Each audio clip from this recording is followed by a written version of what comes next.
What's going on this week in Nerf?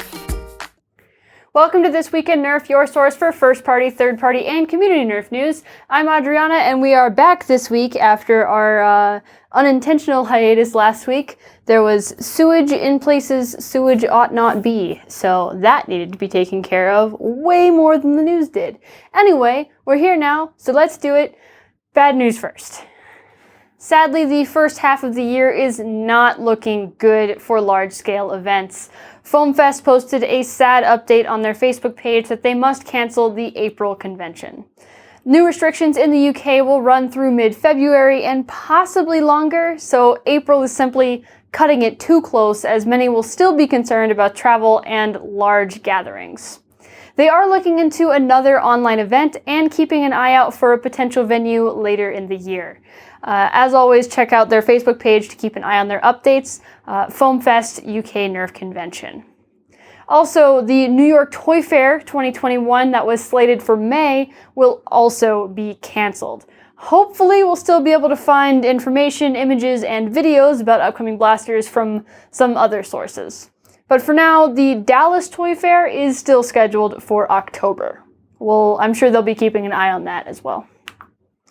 And for some good news, the Go Slow Taco sock drive for Joy of Socks has ended, and they raised a whopping $2,717.37. That is awesome, and I'm so proud of the generosity of this community over the holiday season. And I know that Thomas would have been too. I really hope that we were able to make life just a little bit easier for some of the unhoused population. And there's a small Fortnite leak, the Pump SG. This is a mega pump action shotgun. Of course, it's shotgun in aesthetic only, like several other recent releases. It does look like a single front load blaster. I do like the look of this a whole lot more than the tactical shotgun, although this is objectively less useful. But mega is so fun, and the shotgun look and feel is something that I have always loved. While it does have the cartoony Fortnite proportions, I do think that this one looks a little bit small for a Mega Blaster. Hopefully that's just the photo throwing off my sense of scale, and I'm really looking forward to seeing this one on shelves. We've got a couple of updates from some blaster builders in the community. First up, Fortnite XC is entering an open beta after some feedback from the alpha testers. This blaster was a collaboration between Fortnite and Hotcoin, and it's a gorgeous blaster. It easily switches between 4 ammo types, which is super cool. So you can do full-length darts, an adapter for half-length darts, of course, Mega, and Rival, which is awesome. The blaster is incredibly comfortable and absolutely gorgeous, and after some hardware changes and I'm sure file changes, the hardware is available on Etsy for $75 and the files available for free. So if you want to participate in this open beta, you can. Also, for some blaster updates, Lightning Bug was just released from 498 Nerf. It's a very compact half-length flywheeler. It's got a custom cage and wheel setup and hits about 140 average with some undervolted Krakens. It had a limited release on Etsy, and he'll likely have more available soon. Links to both of those in the description. Singapore's parliament passed a bill that makes owning digital blueprints of a gun or gun part illegal. The concern of people using CNC mills and 3D printers to manufacture firearms does make complete sense, but luckily for the Singapore Nerf community, the government did not overreach and acknowledges both the replica firearms community and Nerf hobbyists. The MHA says they do not regulate Nerf blasters today, and they do not plan to do so. The possession of any blueprints for Nerf parts will not be regulated. And that's awesome news, and I really hope that any future legislation of 3D files will follow Singapore's lead in this aspect, because I definitely do not want all of our Caliburn bits being taken away. That would just be so sad. Now it's time for Rapidstrikes. The Nerf Halo Mangler has been spotted in GameStop just a little bit earlier than expected. It's pretty cool if you're super into Halo, but otherwise it's just a strong arm in a massive shell.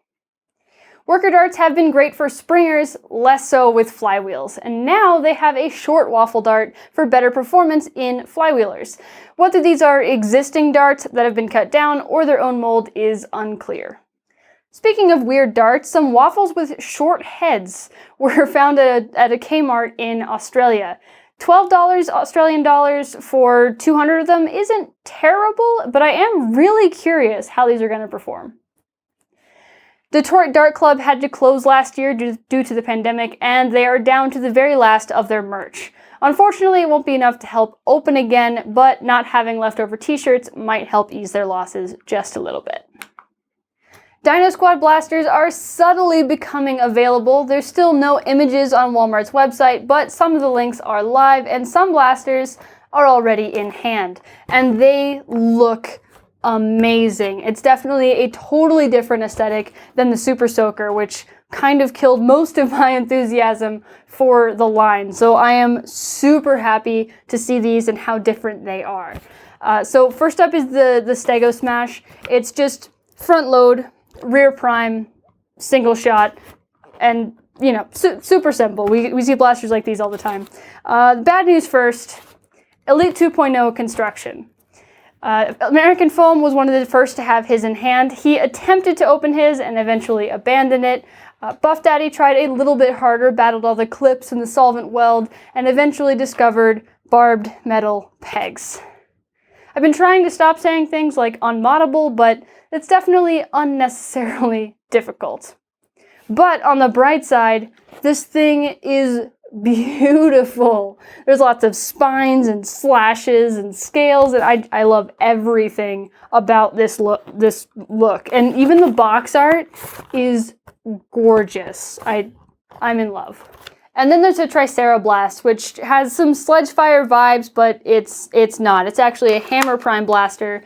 It's front-loaded and has a smart AR system in the front.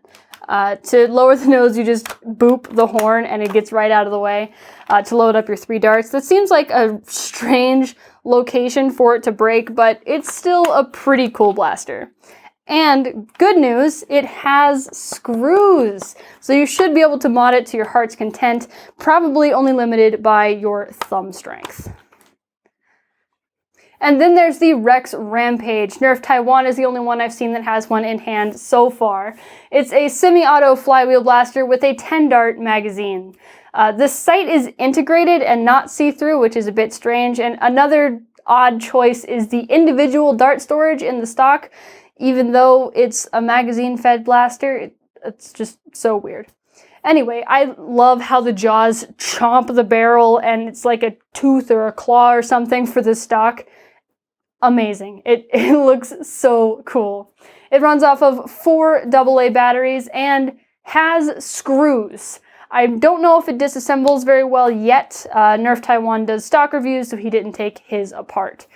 But I'm just in love with the aesthetic of this line.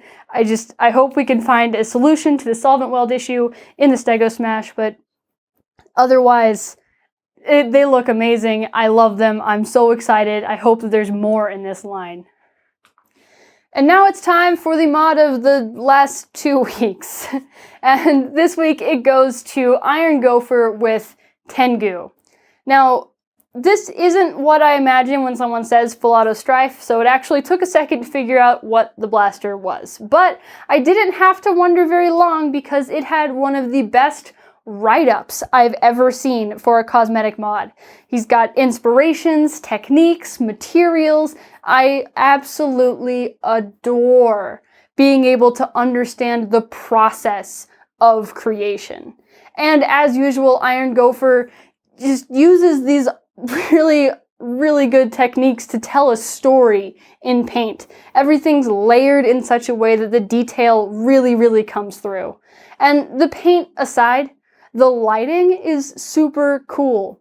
It flashes in the jam door when you fire, it's got flashing indicator lights while it's idle, there's an ammo counter on the side, and the performance isn't too shabby either. He's got it with a 42.5 cage, worker smoothies, and Krakens, set to a reasonable 6 dart per second full auto. This thing is super cool. I like all of Iron Gopher's work. Just amazing job. Thank you so much for sharing. And that's what I have for this week. Thank you so much for watching. As usual, the links to everything I talked about are down in the description. Oh boy, there were a lot of things. That is going to be a long description. I appreciate you guys sticking around through our unintentional hiatus there. Appreciate you guys. We'll be back next week, 9 a.m. Pacific, Monday morning, or, you know, whenever it is for you. Time zones are weird. Time is an illusion. What day is it? No one knows.